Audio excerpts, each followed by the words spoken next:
How do we say no to the wrong things so we can say yes to the right things? How do we just embrace persistence as Dr. J brought to us? And how do we make sure that we're moving forward and keeping ourselves accountable, like Coach Nigel just said? And yeah, those are all incredible, incredible principles. And I'm just excited to talk to you a little bit today. I wonder how many of you guys are like me, that you've seen persistence in your life in places where maybe they didn't matter. I remember my first Nintendo. I was back in the 80s, and I was a couple of years behind everybody else. And I got this Nintendo, and my mom and dad decided that I could only get a new game if I beat the first game. So in order to get another game, I had to beat the other game. So I spent all my time trying to beat the game. And of course, the first game I got was Super Mario Brothers. So I had to figure out how to get through each level and get to level 8 and beat level 8.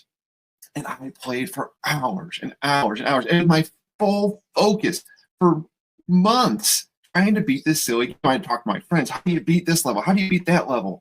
I have to practice, and I couldn't make the jumps, and I couldn't do this. Well, pretty soon I got better and better and better. It started putting this persistence in me that I had to do this thing and to beat it.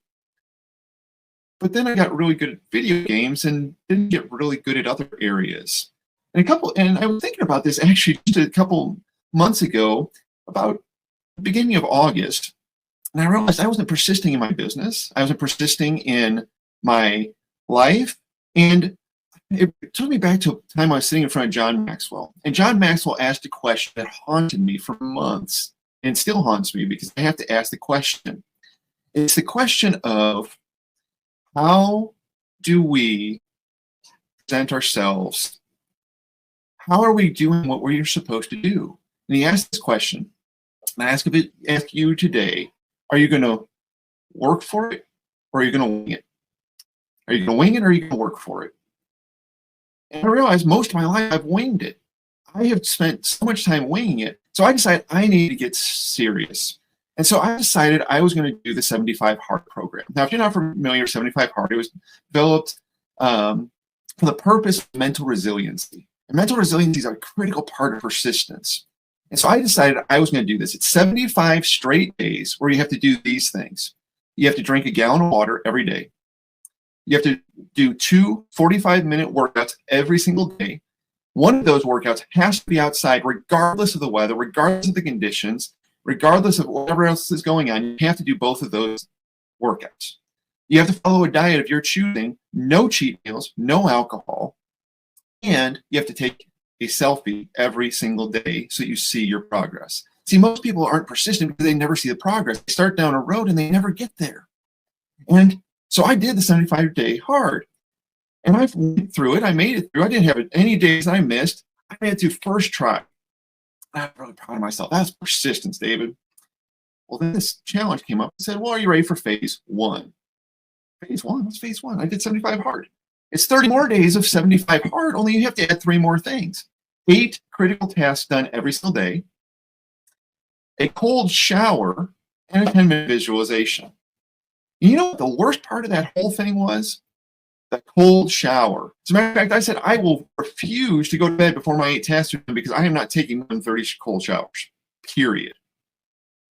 And so I did it in 30 straight days.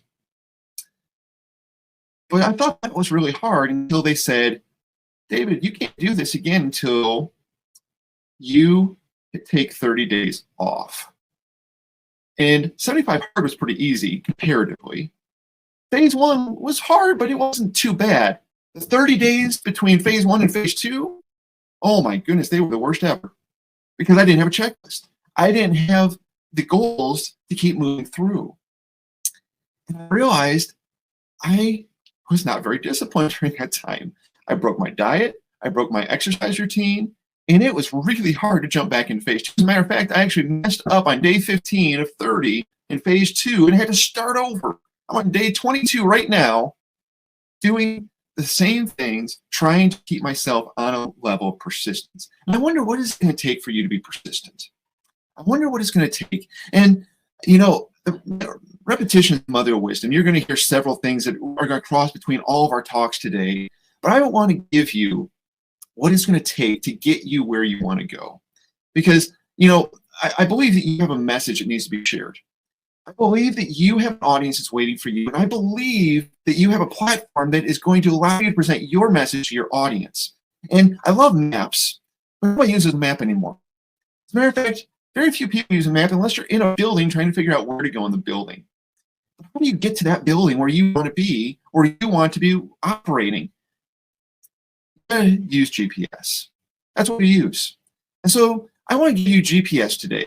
So you're taking notes, which I encourage you to do. I want you to write down the GPS because that's going to be our acrostic for what we're going to work through today. And the first thing we need to do if we're going to get where we want to be is we have to get clear on where we are and where we want to be. That's right. We got to get clear on where we are and where we want to be. So if you're going to get clear, you have to ask yourself the questions. Where am I really? Now, this is not for a time for us to lie and say, oh, we're a little bit further than I think we are. I mean, I play basketball at the Y every single week. And every week, I watch guys who are in their 30s, 40s, 50s. We've got a guy in their 80s playing basketball. Okay, talk about persistence, right? And I watch guys who still somehow think there's an NBA scout coming to the YMCA to recruit them to play basketball. Let's get clear. None of us who are playing basketball at the YMCA have much of a chance of ever getting anywhere in our basketball game. We're there to have fun, to stay fit, and to have a good time. This is not the NBA tryouts. The thing is, you have to get honest with yourself, and that's going to take a lot of process. You're going to have to go through assessments. You need to take DISC assessments. You need to take Taylor-Johnson assessments. You need to take all of these assessments to figure out who you are and how you're wired. You're going to need coaches to help you think through where you want to go. You're going to need mentors who've been where you want to go and can help you along the way. You're going to need counselors because you've got junk in your past that you haven't dealt with that you need to deal with. And you just need to get clear on where you are because only then you figure out where you want to go. The first step is get clear on where you are and where you want to go. The second thing that you need to do is you need to point yourself in the right direction. Now notice we're not taking any action yet, right? We talk about action just like Coach Nigel said. We need to talk about action all day long. But we need to point ourselves in the right direction first. Now, if you ever use GPS in a parking lot, one of those big parking lots, and the GPS car doesn't go around the parking lot, so it doesn't know how to get you out of the parking lot. And so it says something like this: proceed to the route. Proceed to the route. So you have to figure out how to get out of the parking lot to figure out how to get to the route so the GPS can actually get you where you are. And see, this is why we have to point ourselves in the right direction. See, when I first started my business, I thought I had it all figured out. I thought that I would just start working with teenagers. That's what I was doing at the time. I was a youth minister. And so I was like, I will speak to youth and schools, and I will be a motivational, inspirational speaker. I will get them out to where they want to go. I wasn't where I needed to be, and I didn't realize that I hadn't done all the work I needed to do to get myself going in the right direction to help me find what I'm the best at. And see, that's where I shine. Because what I love to work with people is I love to help them get clear on what their message is. But I realize that there's so many people who are stuck in their heads that they're not even able to point themselves in the right direction. Their compass is spinning around and around and around, and they're trying everything, and they're doing it all halfway. They're not getting where they want to go because they try this, and they go here. They stop doing that, and they go to another place. They stop doing that, and they go to another place. And that's my whole life. I started out to write a book 20 years ago. Didn't even get past the table of contents. I started pursuing speaking. Never even got on stage 10 years ago when I started. I started all of these different ideas, and I never kept going. This is a point where we're just sitting there going, how do we get where we want to go? So we have to sit long enough to point ourselves in the right direction so that when we actually start moving, we're ready to go, and we start walking the right direction.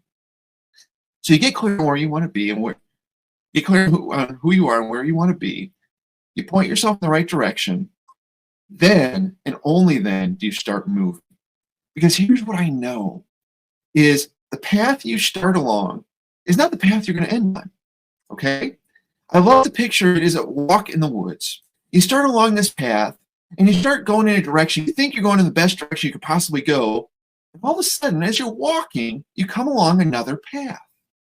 You get to that path, and you go, huh, I didn't even know this path existed. And you kind of look down a little bit. You kind of get a little feel for it. And you're like, you know what, I'm going to try this path. Start walking down that path, and find another path.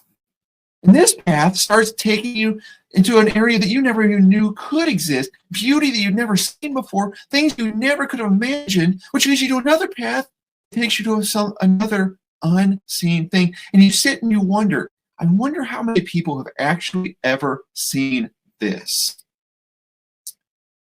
And you know, in that place, it's our journey. Because if I hadn't started out wanting to speak to youth, I wouldn't have joined the John Maxwell team. If I hadn't joined the John Maxwell team, I wouldn't have found coaching. If I hadn't found coaching, I would have found my love for building teams. And if I hadn't found my love for building teams, I would have found my love for facilitating and training. And if I hadn't found that, I wouldn't realize that there's a lot of people who can be helped, because if I help people who do the same things I do, then all of a sudden, I'm expanding myself beyond my limits.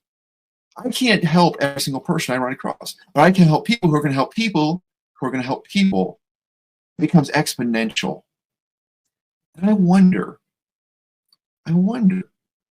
when you start moving in your direction, after you've gotten clear, after you point yourself in that right direction, as you start making steps in that direction, I wonder who you're going to help. I wonder who your message is going to bless.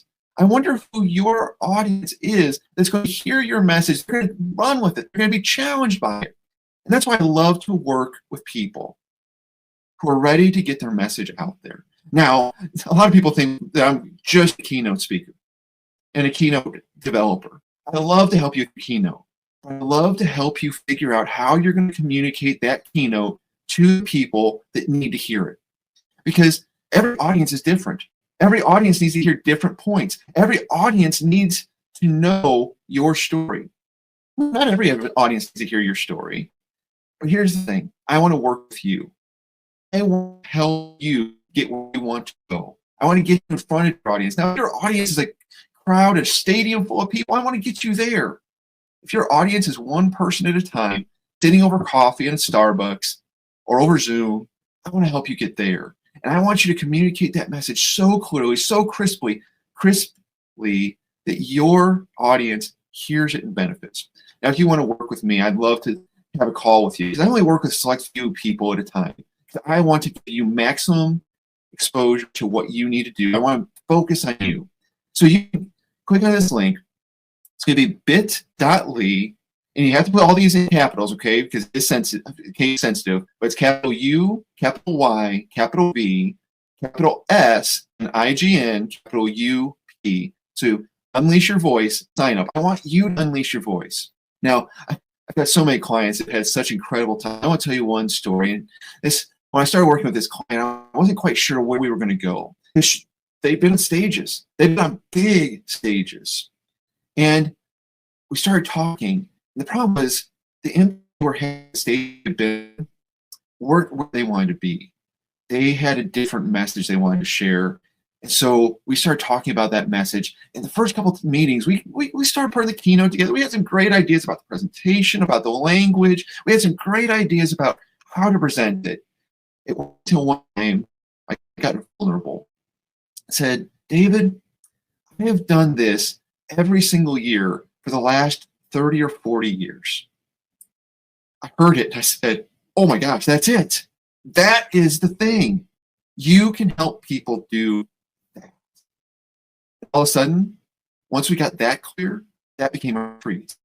That retreat clear, it became crystal clear. And once we got the keynote crystal clear, that client is ready to go share it. She's sharing it with every single person she runs across, her friends, her family, her small group. Everywhere she can share it, she is sharing it. And I want you to be able to do the same thing. Because I know you have a message that needs to be heard, an audience that needs to hear it, and a platform that's waiting for you to get on it. Are you ready to unleash your voice? Guys, thank you so much, JB. It's a pleasure to be here.